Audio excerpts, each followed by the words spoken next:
Friends, welcome back to my YouTube channel मेरी मारुति मेरी पहचान। आज हम आपके लिए लेके आए हैं एक बहुत ही interesting topic, car manufacturing process. Car कैसे बनाई जाती है, किस तरीके से असेंबल की जाती है और क्या क्या उसमें पार्ट्स लगाए जाते हैं, इसके बारे में आज हम जानकारी लेंगे। तो इसमें 3 मेन स्टेप होते हैं। पहले हम बॉडी को मैन्युफैक्चर करते हैं, यानी कि बॉडी को तैयार करते हैं, और दूसरा हम इंजन को तैयार करते हैं। इंजन असेंबली में उसमें कई सारे पार्ट्स लगाए जाते हैं, उन पार्ट्स को लगा करके हम एक इंजन तैयार करते हैं। और तीसरा होता है कार असेंबल, यानी कि इंजन प्लस बॉडी को मिक्स करके और उसमें कुछ और पार्ट्स को, जो मेन पार्ट्स हैं टायर वगैरह, इस तरीके से मेन पार्ट्स को सारे ऐड करके फाइनली हम एक कार को बनाते हैं, कार को तैयार करते हैं। ठीक है, तो इसमें हम पूरी डिटेल वाइज जानकारी लेंगे। तो इसमें पहला जो पॉइंट है वो है बॉडी मैन्युफैक्चरिंग। बॉडी किस तरीके से तैयार करते हैं, किस तरीके से बनाई जाती है। तो ये जो जानकारी हम लेंगे, ये मारुति सुजुकी में किस तरीके से कार बनाई जाती है, किस तरीके से उसका प्रोसेस होता है, उसके बारे में लेंगे। ठीक है, तो कॉइल क्या है? एक सीट्स जो कि कॉइल रूप में लपेटी हुई एक बंडल की टाइप में, उस कॉइल को फिर हम क्या करते हैं, ब्लैंक करते हैं, यानी कि कट करते हैं अपने जरूरत के साइज के अनुसार। ठीक है, फिर ब्लैंकिंग यानी कि कट करने के बाद हम उसको स्टैंपिंग करते हैं, यानी कि उसको शेप देते हैं कि किस तरीके की शेप में हमें बॉडी में मेटल सीट्स का यूज करना है। तो ये 3 प्रोसेस होते हैं। कॉइल आ गई, कॉइल को कट किया और कट के स्टैंपिंग कर दिया। ठीक है, तो ये तीनों प्रोसेस होते हैं हमारे प्रेस शॉप में। ठीक है, प्रेस शॉप के बाद जो हमने जो पार्ट्स तैयार किए स्टैंपिंग के बाद, उनको हम भेज देंगे वेल्ड शॉप में। वेल्ड शॉप में क्या होगा, भेजते कैसे हैं, ये जो यहाँ से प्रेस शॉप में जो मटेरियल तैयार होता है ट्रॉलीज के जरिए, ठीक है, ट्रॉलीज में रख देते हैं और उसको टो ट्रक के द्वारा दूसरी यानी कि वेल्ड शॉप में पहुंचाया जाता है। ठीक है, फिर वेल्ड शॉप में जब पहुंच गया, फिर उसके बाद वेल्ड शॉप में क्या होगा, उसकी वेल्डिंग की जाएगी। उन जो पार्ट्स को जोड़ा जाएगा, जो पार्ट्स प्रेस शॉप से तैयार किए गए थे, यानी कि मेटल सीट्स के, उनको 3 लाइनों में डिवाइड करके वेल्ड किया जाता है। एक तो रियर की बॉडी बनाई जाती है। ठीक है, कुछ पार्ट्स रियर बॉडी के आते हैं प्रेस शॉप से, उनको रियर बॉडी के लिए यूज किया जाता है। रियर बॉडी बनाई जाती है, गाड़ी की बॉडी 3 लाइंस पे बनाई जाती है, एक रियर बॉडी में और दूसरा हमारा होता है इंजन रूम, यानी कि आगे साइड की गाड़ी। ठीक है, और तीसरा होता है डोर्स। एक लाइन पे डोर तैयार किए जाते हैं, दूसरे पे रियर की बॉडी तैयार की जाती है और तीसरे पे फ्रंट की यानी कि इंजन रूम तैयार किया जाता है। उसके बाद ये तीनों पार्ट्स जब बन जाते हैं तो उनको सबको ऐड किया जाता है। कहाँ पे जोड़ा जाता है? मेन लाइन पे। मेन लाइन पे तीनों को असेंबल किया जाता है, यानी कि पूरी बॉडी तैयार हो जाती है। ठीक है, डोर्स भी उसमें लगभग लगा दिए जाते हैं टेम्परेरी तरीके से। ठीक है, फिर वो ये तीनों प्रोसेस पूरे हो गए। प्रेस शॉप हो गया, वेल्ड शॉप हो गया, और फिर ये आ जाता है पेंट शॉप में। पेंट शॉप में वो पूरी बॉडी आ जाएगी और वो बॉडी में से हम क्या करेंगे, डोर्स को निकाल लेते हैं, डोर्स को अलग से पेंट करते हैं और बॉडी को अलग पेंट करते हैं। ठीक है, पेंटिंग करने से पहले हम क्या करते हैं, उसकी क्लीनिंग करते हैं, सफाई वगैरह, और उसमें क्या करते हैं, सीलर लगाते हैं। सीलर किस लिए होता है? गाड़ी के साउंड को कम करने के लिए। ठीक है, जैसे हम कोई भी दरवाजा होता है बंद करते हैं अपने घर के डोर्स वगैरह, तो क्या करते हैं, वो आवाज करते हैं। अगर उनमें रबड़ लगा दी जाए चारों तरफ से तो कम आवाज करते हैं। तो सीलर क्या करता है, इसी तरीके से साउंड को कम कर देता है और लीकेज को भी रोकता है। ठीक है, कोई भी गाड़ी में अगर हम पानी में, बारिश में घूम रहे हैं बाहर, तो गाड़ी में पानी नहीं आता है, वो किस वजह से होता है? सीलर की वजह से। सीलर लगा लेते हैं। इसके बाद हम इलेक्ट्रोफोरेटिक डिपोजिशन यानी कि ईडी कोटिंग करते हैं। एक जिसमें करंट प्रवाहित किया होता है, एक लिक्विड में केमिकल पड़ा हुआ, उसमें हम गाड़ी को डुबो देते हैं और डुबो के बाहर निकालते हैं, तो उसको हम ईडी कोटिंग बोलते हैं। जिससे क्या होता है, गाड़ी में जंग लगने का खतरा कम हो जाता है। उसके बाद हम उसमें ड्राई और एयर करने के बाद उसमें फिर से पेंट करते हैं, और पेंट करने के बाद फिर से ड्राई और एयरिंग या हीटिंग करते हैं। ठीक है, जिससे कि गाड़ी की पेंटिंग मजबूती से हो सके और उसमें आगे जंग ना लगे और किसी भी तरीके का कोई प्रदूषण या कोई धूल मिट्टी वगैरह उसमें ना चिपके। इसलिए हम उसको पहले ही अच्छे तरीके से सुखा देते हैं। ठीक है, फिर आगे जानते हैं इंजन असेंबली। तो इंजन असेंबली से पहले हम कुछ जो मेन पार्ट्स होते हैं उनको बनाते हैं हम कास्टिंग में। कास्टिंग करके एल्यूमिनियम की, जैसे सिलेंडर ब्लॉक, सिलेंडर हेड और क्रिंक शाफ्ट, ये आयरन की बनती है और कैम शाफ्ट भी आयरन की बनती है। ठीक है, और ये कास्टिंग होती है दो तरीके से, एक तो एलबीडीसी में, तीसरा एचबीडीसी में और एक जीडीसी में। ठीक है, तो एलबीडीसी का मतलब लो प्रेशर डाई कास्टिंग और एलबीडीसी का मतलब हो गया हाई प्रेशर डाई कास्टिंग और जीडीसी का मतलब ग्रेविटी डाई कास्टिंग। ठीक है, तो इस तरीके से 3 चरण में हम कास्टिंग करते हैं। किन किन चीजों की? सिलेंडर ब्लॉक और सिलेंडर हेड की। और ये सिलेंडर ब्लॉक, सिलेंडर हेड ये एल्यूमिनियम के बनते हैं और ये 660 डिग्री टेम्परेचर से ऊपर के टेम्परेचर पे हम इसको मेल्ट करके बनाते हैं। ठीक है, और क्रिंक शाफ्ट, कैम शाफ्ट ये आयरन के बनते हैं। ठीक है, ये भी, इसकी भी डाई कास्टिंग 3 तरीके से होती है। ठीक है, तो मशीन शॉप, इसके बाद ये जो कंपोनेंट्स हम तैयार कर लेते हैं ये मशीन शॉप में आ जाते हैं। मशीन शॉप में हम कई सारे प्रोसेस करते हैं, जिसमें से कुछ मेन है, वो है ड्रिलिंग, टेपिंग, मिलिंग और लैपिंग और इंस्पेक्शन।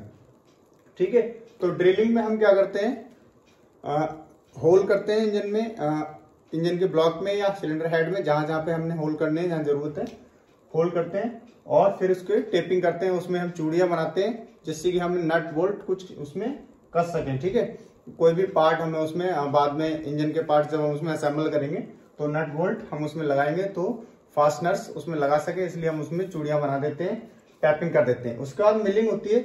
मिलिंग उसकी चारों जो उसके घनाभ टाइप में होता है, क्यूबिक टाइप में होता है, उसको हम सभी सतहों से चारों तरफ से हम उसको मिलिंग करते हैं, जिससे उसकी फिनिशिंग करते हैं, जिससे कि अच्छे से कोई पार्ट्स लगाया जा सके, उसमें कोई भी वेरिएशन, कोई भी प्रॉब्लम ना आए।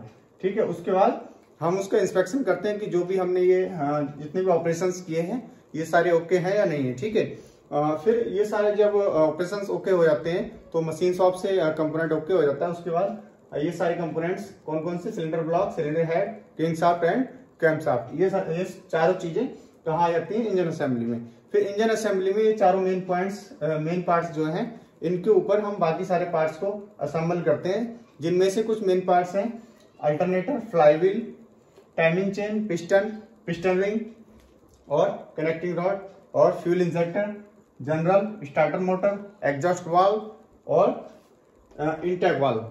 ठीक है, तो सिलेंडर ब्लॉक ले लिया हमने। सिलेंडर ब्लॉक पे हम लगा लेंगे क्रैंकशाफ्ट लगा लेंगे। ठीक है, और कैम शाफ्ट लगा लेंगे। उसके बाद सिलेंडर हेड लगा लेंगे। ठीक है, उसके बाद हम फ्लाईव्हील लगा लेंगे, टाइमिंग चेन, ठीक है, उसमें पिस्टन लगाएंगे, पिस्टन रिंग लगाएंगे, सील लगाएंगे। ठीक है, और कनेक्टिंग रॉड लगाएंगे और फ्यूल इंजेक्टर, जनरल, ठीक है, स्टार्टर मोटर और एग्जॉस्ट वाल्व और इंटेक वाल्व। थर्ड वाला है वो है कार असेंबली। कार असेंबली में हम क्या करते हैं, body, engine plus other parts को हम उसमें असेंबल करते हैं। ये अदर पार्ट्स जो है वो है front axle, rear axle, wheel, brake booster. Brake booster क्या होता है? ये ब्रेक को दबाने में, ब्रेक पेडल को दबाने में हेल्प करता है, यानी कि उसको सॉफ्ट बनाता है। और एनआरबी ये नॉन रिटर्न वाल्व होता है, जो कि हम ब्रेक में जो ऑयल जाता है उस ऑयल को वापस रिजर्वोयर में ना चला जाए, उस ऑयल को रोकते हैं और वो पाइपलाइन में ही भरा रहता है, इसलिए हम उसमें एनआरबी लगाते हैं, जिससे कि वो जो ब्रेक ऑयल है वो पाइपलाइन में ही, यानी कि ब्रेक ऑयल की पाइपलाइन में ही रहे, जिससे कि हम दोबारा से पेडल दबाते हैं तो तुरंत वो ब्रेक ऑयल वहां तक चला जाए और टाइम ना लगे ब्रेक लगाने में। ठीक है, स्टीयरिंग सिस्टम होता है गाड़ी को स्टेबल करने के लिए, कहीं पर भी मोड़ने के लिए स्टीयरिंग सिस्टम लगाते हैं। और मड फ्लैग लगाते हैं, जिससे कि गाड़ी को डस्ट से बचाया जा सके और गाड़ी की बॉडी में जल्दी जंग ना लगे। ठीक है, फेंडर्स लगाते हैं, ये भी मड फ्लैग के काम आते हैं, डस्ट से बचाने के। टोहक लगाते हैं दूसरी गाड़ी को खींचने के लिए। अर्थिंग बोल्ट लगाते हैं, अर्थिंग बोल्ट जैसे कि गाड़ी में आग ना लगे, कोई भी हीटिंग वगैरह से बचने के लिए, करंट से बचने के लिए। एबीसी पैडल लगाते हैं, जैसे एक्सीलेटर, ब्रेक और क्लच के लिए पैडल लगाते हैं। और आईपी लगाते हैं, जैसे हम गाड़ी में बैठते हैं उसमें स्टीयरिंग या एसी के लिए एक आगे से डैशबोर्ड होता है, उसको हम इंस्ट्रूमेंट पैडल बोलते हैं, इंस्ट्रूमेंट पैनल। और रेडिएटर लगाते हैं, जैसे इंजन को फिक्स टेम्परेचर पे बनाए रखने के लिए हम रेडिएटर लगा देते हैं। कूलेंट भी इसी तरीके से यूज होता है। कूलेंट में 30% कूलेंट डालते हैं और 70% वाटर मिक्स करके हम गाड़ी में डाल देते हैं। लुब्रिकेंट यूज करते हैं जैसे पिस्टन रिंग या पिस्टन को घर्षण से बचाने के लिए, जिससे कि ये जल्दी ही फिनिश ना हो, इनकी लाइफ को बढ़ाने के लिए, ठीक है। और ब्रेक ऑयल हम ब्रेक अप्लाई करने के लिए यूज करते हैं। सॉकर स्टड्स, ये हमारा सस्पेंशन सिस्टम है जो कि गाड़ी को झटके से बचाता है और हमारी यात्रा को आरामदायक बनाता है, ठीक है। एंटीना यूज करते हैं हम स्ट्रॉन्ग सिग्नल्स के लिए, जैसे हम मोबाइल वगैरह यूज करते हैं एफएम वगैरह गाड़ी में, तो उसके लिए हम अच्छे से यूज कर सके तो उसके लिए एंटीना, रूफ एंटीना दिया जाता है। और सीलिंग कवर हम अंदर से लगाते हैं गाड़ी के सीलिंग में, जिससे कि गाड़ी अंदर से अच्छी दिखे। सनवाइजर हम आगे सनलाइट हमारी आंखों पे ना पड़े, इसलिए सनलाइट से बचने के लिए हम सनवाइजर लगाते हैं। मैट नीचे बिछाते हैं गंदगी से बचने के लिए। गियर बदलने के लिए। पार्किंग लीवर हम पार्किंग ब्रेक के लिए लगाते हैं। फ्यूल टैंक होता है ये पेट्रोल या डीजल का टैंक, फ्यूल सप्लाई करने के लिए ग्रोमेट्स लगाते हैं। ग्रोमेट्स हम लीकेज वगैरह के लिए ग्रोमेट्स लगाते हैं। एसी गैस डालते हैं सॉरी, जिससे कि हम एसी की हवा गाड़ी में यूज कर सकें। एयरबैग्स सेफ्टी के लिए, कोई भी एक्सीडेंट वगैरह से बचाव करने के लिए। ट्रिम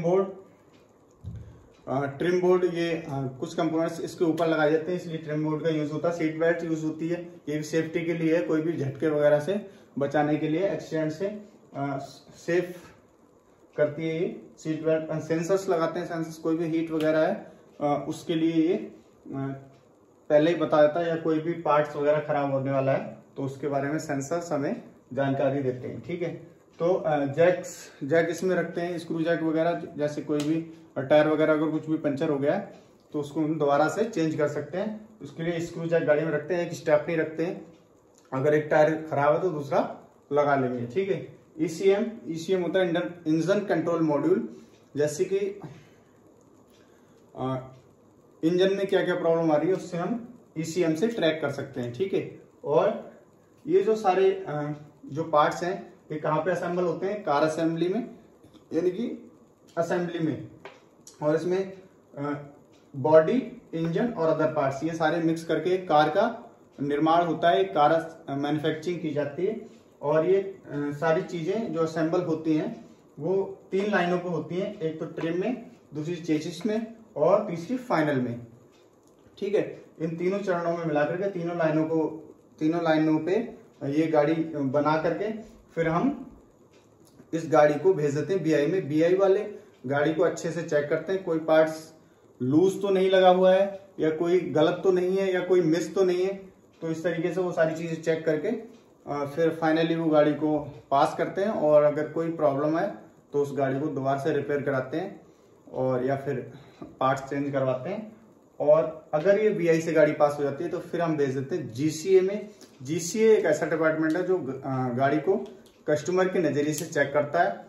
फिर ये गाड़ी वहां से फाइनली पास होकर के डीलरशिप में चली जाती है, शोरूम में चली जाती है और फिर कस्टमर को डिलीवर करी जाती है। उससे पहले हम एक इंस्पेक्शन और करते हैं, वो होता है प्री डिलीवरी इंस्पेक्शन, यानी कि डिलीवरी से पहले एक इंस्पेक्शन, ठीक है।